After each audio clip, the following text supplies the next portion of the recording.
Hello, everyone, and welcome to another Pollock's Points. I'm Jasmine Pollock, the host of Jasmine's First Impression Sports Talk, which airs every Monday at 9 p.m. Eastern. If you'd like to be a guest on my show and see past episodes of my show, you can go to my website at jasmineonsports.com. The first Pollock's Points I have for you guys is the recent documentary that I just watched called The Redeem Team that aired on Netflix. If you don't know who the Redeem Team is, that is the USA men's basketball team of 2008 who ends up winning the gold after having epic failures in 2002, 2004, and 2006.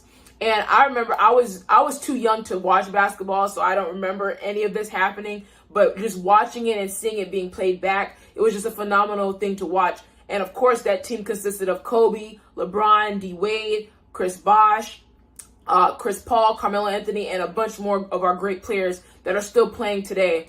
And of course, being coached by Coach K from Duke basketball. So just seeing this team after having those failures the past couple of years, they end up building the chemistry, competing and getting really physical with the other teams overseas. And they end up beating Spain in the final round.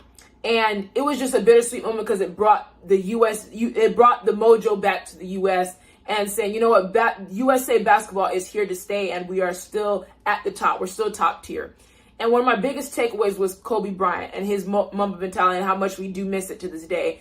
And he was just a different beast on the court. His work ethic, his fearlessness, he just wanted to compete with everyone and just, go out there and show people who he was. And it was just phenomenal to see. And we do greatly miss him and Gigi. But that wraps up that. Definitely watch The Redeem Team. It is on Netflix. It's a great watch. The second Pollock's Points is my Green Bay Packers have a second half meltdown in London against the New York Giants. Now, my biggest takeaway from this is our offense. That's been the question the whole year of how the offense would look without Devontae Adams, and it's still stagnant.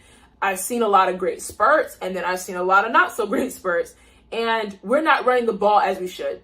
I feel like besides Devontae, it was Aaron Jones. We need to put the ball more in his hands and allow him to run the ball so that way we can open up the play action pass to our young receivers and to Cobb and to our tight end Robert Tonyan and guys like that. So that way it makes it a lot easier on Aaron, so Aaron doesn't have to just sit back in the pocket, take sacks, take incompletions, and different things like that. There's no rhythm in the offense. There's no balance. We are not a big play team like we were before. We need to run the ball, get our yards, have long methodical drives, and then if there are things open, we take those shots.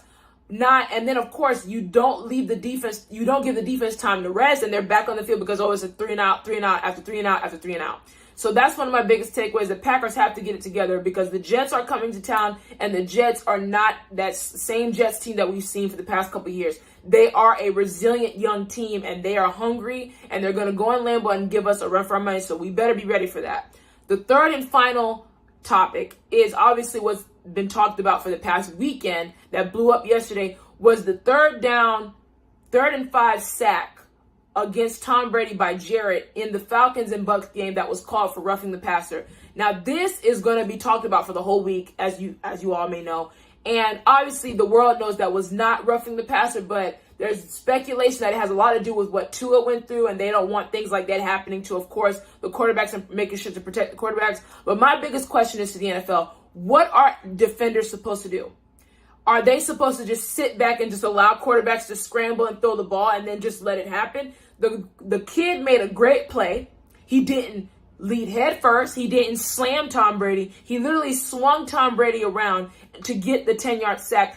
And with over 2 minutes left, the Bucs had to punt the ball. They were out of field goal range. And you pretty much take the game away from the Falcons when they had all the momentum in the fourth quarter. So there's a lot of issues with that. I'm going to talk a lot more about this situation on my show tonight, so make sure to tune in. That wraps up Pollock's Points. See you guys tonight for Jasmine's First Impression Sports Talk.